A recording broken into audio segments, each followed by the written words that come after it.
Assalamualaikum warahmatullahi wabarakatuh. Perkenalkan, saya Muhammad Fikih dengan NIM 030. Kali ini saya akan menjelaskan data mining.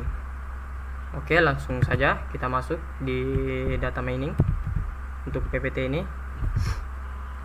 Oke, kali ini saya akan menjelaskan apa itu data mining.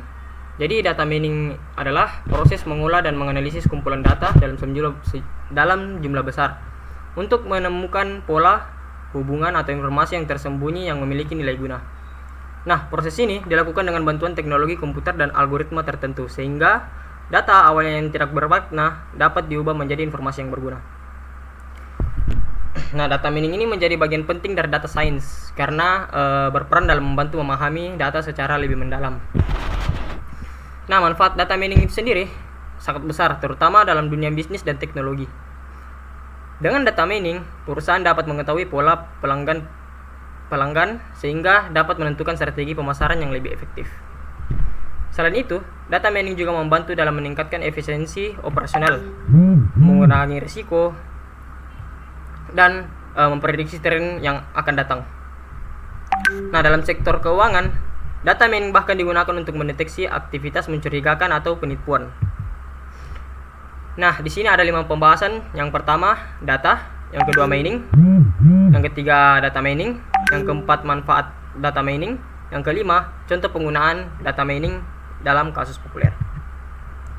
Nah, di sini ada 4 data, macam-macam data. Yang pertama, data kualitatif, data kuantitatif, data primer, data sekunder. Oke, saya akan menjelaskan pertama-tama yaitu data kualitatif. Oke, jadi data kualitatif ini adalah data yang berbentuk deskripsi, kata-kata atau kategori yang tidak dapat diukur secara langsung dengan angka. Nah, dengan data ini biasanya digunakan untuk menggambarkan karakteristik, sifat atau kualitas suatu objek. Nah, yang kedua itu data kuantitatif. Data kuantitatif itu adalah data yang berbentuk angka dan dapat diukur atau dihitung. Dan data ini biasanya diperoleh dari hasil pengukuran atau perhitungan. Nah, terus data ini dapat dianalisis menggunakan metode statistik. Nah, yang ketiga itu data primer. Nah, data primer ini sendiri adalah data yang dikumpulkan langsung dari sumber pertama oleh peneliti. Nah, atau pihak yang membutuhkan. Nah, terus data ini diperoleh secara langsung tanpa perantara, sehingga lebih terjamin. Contohnya hasil wawancara, kuesioner, observasi lapangan, atau eksperimen. Nah, yang keempat itu data sekunder. Nah, data sekunder ini adalah data yang diperoleh atas sumber yang sudah ada atau telah dikumpulkan oleh pihak lain. Nah, seperti sejumlah informasi. Nah, kita lanjut di mining. Di sini ada 3 pembahasan. Yang pertama data mining, yang kedua text mining, dan yang ketiga itu web mining. Nah, kita bahas data mining terlebih dahulu.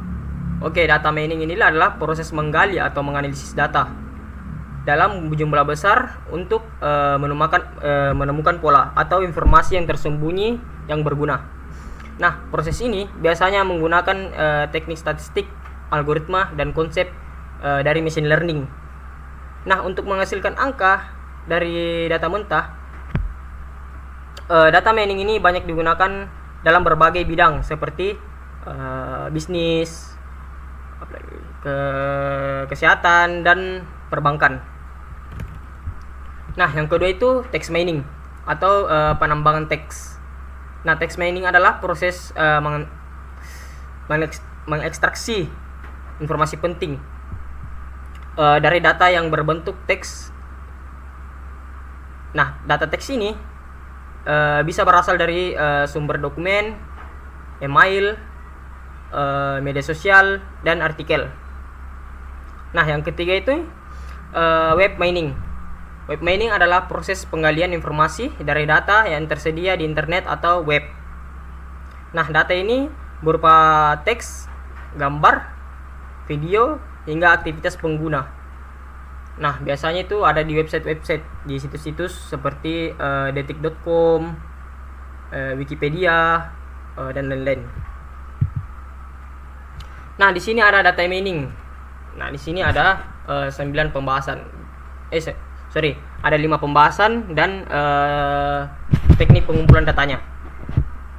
Nah, yang pertama itu pengumpulan data. Nah, tahap pertama ini kita mengumpulkan data.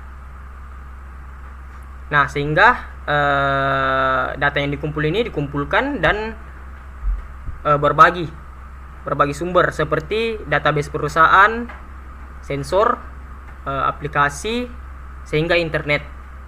Nah, yang kedua ini pembersihan data. Nah, setelah data dikumpulkan, langkah berikutnya adalah membersihkan data dari kesalahan atau ketidaksempurnaan.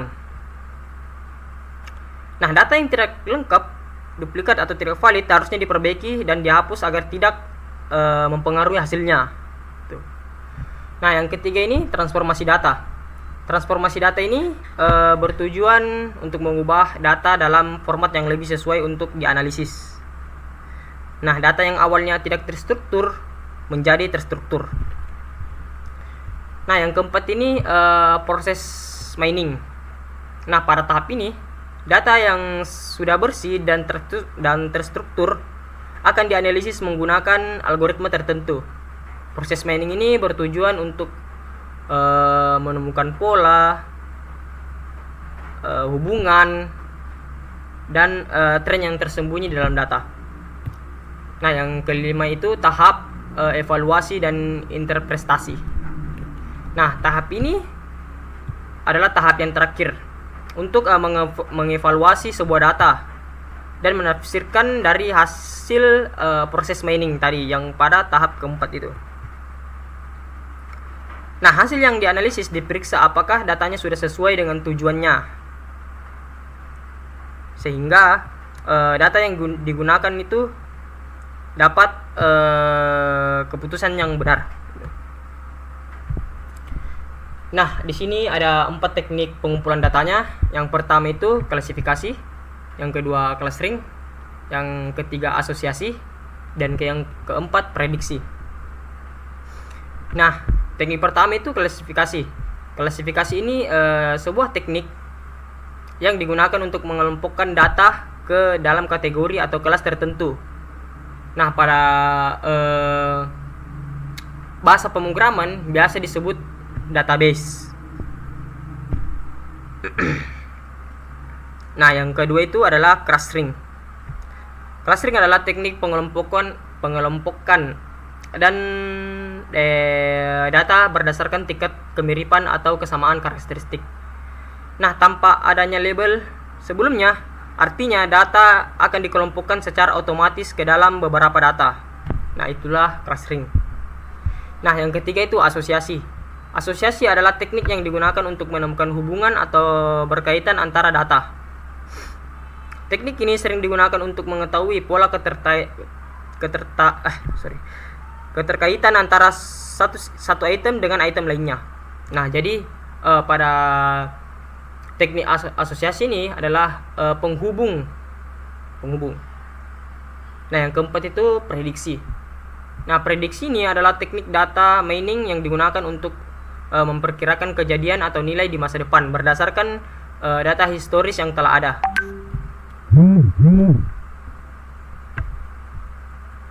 Nah, kita lanjut. Di sini ada 6 manfaat data mining. Yang pertama itu membantu pengambilan keputusan yang lebih akurat. Yang kedua, menemukan pola dan hubungan tersembunyi. Yang ketiga, meningkatkan efisiensi dan produktivitas. Yang keempat, memprediksi tren di masa depan. Yang kelima, mendeteksi anomali atau kecurangan. Yang keenam, meningkatkan pelayanan pelanggan. Nah, itulah manfaat data mining. Nah, di sini ada 5 contoh kasus populer yang ada pada data mining. Yang pertama itu e-commerce. Nah, kita bahas bagian e-commerce dulu. Nah, e-commerce ini seperti Amazon, Shopee, Tokopedia. Nah, dia aplikasi ini menggunakan data mining untuk menganalisis perilaku pelanggan seperti riwayat pencarian, produk yang dibuat, dan barang yang sudah dibeli. Nah, yang kedua itu sosial media. Nah, platform seperti Facebook, Instagram itu memanfaatkan data mining untuk memahami perilaku pengguna, seperti aktivitas seperti like, share, dan komentar, dan waktu penggunaan dianalisis untuk menemukan konten apa yang ditampilkan. Nah, yang ketiga itu perbankan dan keuangan. Nah, dalam sektor perbankan ini, data yang digunakan untuk menganalisis data nasabah seperti riwayat transaksi, penggunaan kartu kredit, dan pola pembayaran. Nah, dari analisis ini, bank dapat menilai kelayakan kredit seseorang serta memprediksi risiko gagal bayar. Nah, itulah penggunaan data mining di perbankan dan keuangan agar tidak berisiko risiko gagal bayar. Dan keempat ini kesehatan.